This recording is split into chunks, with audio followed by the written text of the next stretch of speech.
Postal बॅलेटमध्ये तरी भारतीय जनता पार्टीची मुसंडी बघायला मिळते। भारतीय जनता पार्टी पुढे असल्याचं बघायला मिळते। अर्थात डिफरन्स आम आदमी पक्ष आणि भाजपमध्ये जरी मोठा नसला तरी भाजप पुढे आहे आणि आम आदमी पक्ष जो आहे तो मागे असल्याचं बघायला मिळते।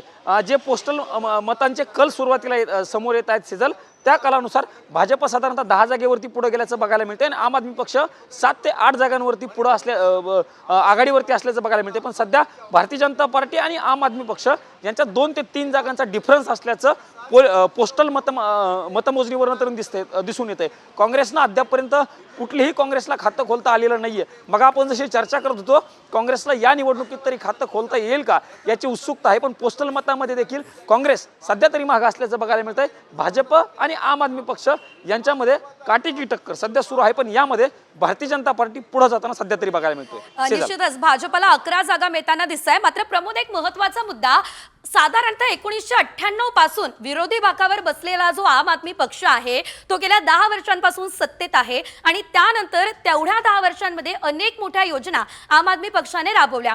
त्या योजनांचा फायदा जे काही तुम्ही सांगितलं मगाशी, जसं काय एक रेवडी दिली जाते आणि ती योजना जी ती अरविंद केजरीवाल यांचीच आहे, त्या योजनांचा फायदा यंदाच्या निवडणुकीमध्ये सुद्धा अरविंद केजरीवाल यांना होणार का? जनतेचं नेमकं काय म्हणणं आहे? कशा प्रकारचे वारे दिल्लीमध्ये वाहताना तुम्हाला दिसत आहेत?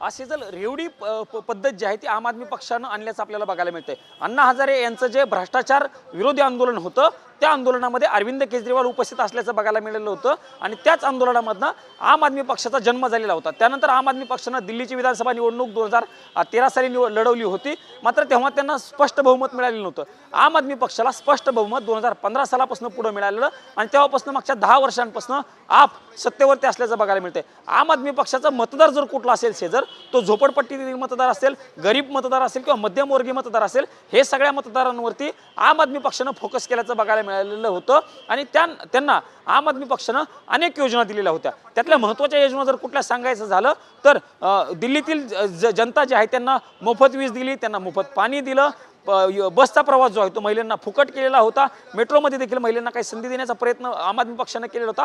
या सगळ्या योजना ज्या आहेत त्या योजनांच्या जीवावरती आम आदमी पक्ष सत्तेवर असताना बघायला मिळालेलं होतं। महाराष्ट्रामध्ये जी गाजलेली लाडकी बहीण योजना होती त्याच योजनेच्या पार्श्वभूमीवरती आम आदमी पक्ष आता जर पुन्हा तिसऱ्यांदा सत्तेत आला तर अरविंद केजरीवाल देखील बहिणींना अशा पद्धतीची रक्कम जी आहे ती देणार आहे। या सगळ्या योजनेच्या जीवावरती आम आदमी पक्ष सत्तेमध्ये होता, त्यामुळे भारतीय जनता पार्टीने देखील आता जो त्यांचा जाहीरनामा केलेला आहे प्रकाशित, त्या जाहीरनाम्यामध्ये या योजना बंद केलेल्या नाहीयेत। या योजना आम्ही सुरू ठेवू, कारण भारतीय जनता पार्टीला देखील